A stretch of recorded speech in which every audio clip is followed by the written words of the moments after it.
check out the satellite imagery of this tropical disturbance, which has continued to pump rainfall onshore across the east coast of Mindanao. There has been already reports of flooding, even some landslides there in the Davao area, and in those areas just north of where the heaviest of the precipitation is. We've been seeing some rather windy conditions thanks to the interaction with the Amihan towards the north here. You see in these kind of low-level clouds there, pushing up against our shortwave trough just towards the south and east of Mindanao. You actually kind of see a low-level circulation right in there, and that interaction is just pumping that moisture on shore. And it's not only the threat of kind of the short time heavy rainfall, but it's been persistent already for about 36 hours, and still as we go ahead through the day on Wednesday heading into Thursday morning, we're still going to continue to see this precip line up. So just keep in mind, if you are issued one of these heavy rainfall warnings in your local area, make sure you take it seriously. This is not going to be a named storm system. You're not going to see signal force warnings, but you're still going to have those other type of advisories which have already been issued and it fills your localities. Looking ahead, here's through Wednesday heading into Thursday, we still have that precip continuing to kick up. Now by Friday, it does start to back off. Still some isolated afternoon showers, but at least by Friday and over towards Saturday, loads of sunshine in the forecast. So it does start to improve. But on top of the rain, we have already seen, you see as we go ahead through the next about 48 hours, these areas in the yellow located just towards the east of Davao in the higher elevation still could see an additional 1 to 200 millimeters, but I think for the most part it's going to be just about 20 to 50 millimeters blanketing the entire island of Mindanao and the southern half of Visayas. So the heaviest and the worst of it still definitely in play, but it is going to start to improve. And when I say the heaviest and the worst of it, I mean, just look at the satellite imagery a little bit closer in the infrared. Yeah, you can see exactly what I'm talking about. This just big burst of moisture coming on shore. But if we pull back, it does look like some relief. We still have a kind of that flow pushing in behind it. But yeah, the heaviest currently, as I'm recording this, taking place. So let's look at the forecast heading into our Thursday. Still got kind of that scattered showers here across Mindanao, back towards Tacloban, Cebu, passing precip and more breezy than anything. While up towards Port-au-Prince, actually, you're going to be seeing a little bit of a precip kind of kick on by there. Cloudy skies in general.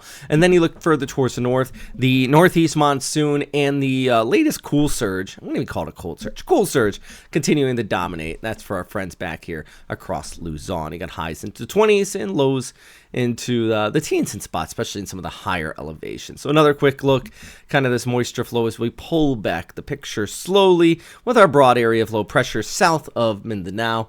But really the general dominating factor for the weather out here today is going to be that Amihan for most of the country, while Mindanao kind of sees those scattered showers passing towards the south. Back towards the north, though, it's pretty dry for places like Vietnam, Hainan, Taiwan, as well. All right, Davao City, scattered showers here Thursday, but it is going to start to improve as I mentioned.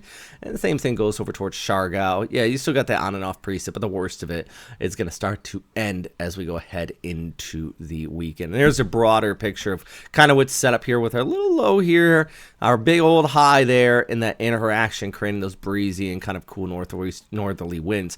Meanwhile, if we look back towards the north, you actually have another low coming in out of southeastern China, which, watch this as it goes across Okinawa.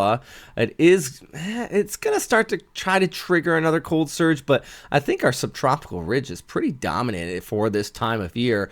This next one, maybe by the weekend, could trigger up a cold surge, but the more we see this dominate, means the more we're starting to get out of the winter season and more into potential tropical season, which down here towards the south could take place more often this time of year. In fact, look at the broader picture. We have a big, broad area here. We got another one way out there. In fact, just take a look. This is well towards the south and east of Guam.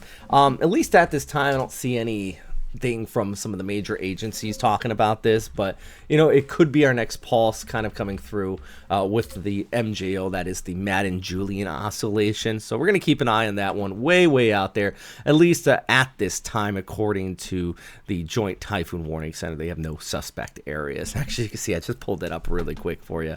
So yeah, we're just going to keep an eye on that one too. There's lots to talk about in the tropics, even here as we wrap up January heading into February, which, by the way, about 2 weeks ago, I said the end of January we would have a potential tropical system in the southern Philippines. And a few people said, well, end of January, it's way too far out. I think not only myself, but our Westpac weather team here, we can confirm that, with this low and all that moisture coming inshore, I think we were kind of right. I kept on saying the tropical disturbance, never said it was going to be a named storm. I did say it was going to be the potential for a weak tropical depression. But yeah, this is something we tracked coming all the way across the Western Pacific, out towards Chuuk and Micronesia, So, just kind of floating our own boat here a little bit, saying, we track these for long periods. And if you find our updates useful here at Western Pacific Weather, please let me know. Hit that subscribe button. You can hit the like button. And we got some new Patreon members as well recently. So if you want to kind of jump on, help support the channel, please let me know that as well. We're trying to do some live streams. I want to get into the habit of that. So let me know if that's something you would like to see. And as always, number one thing, of course, is stay safe out there. Thanks for watching.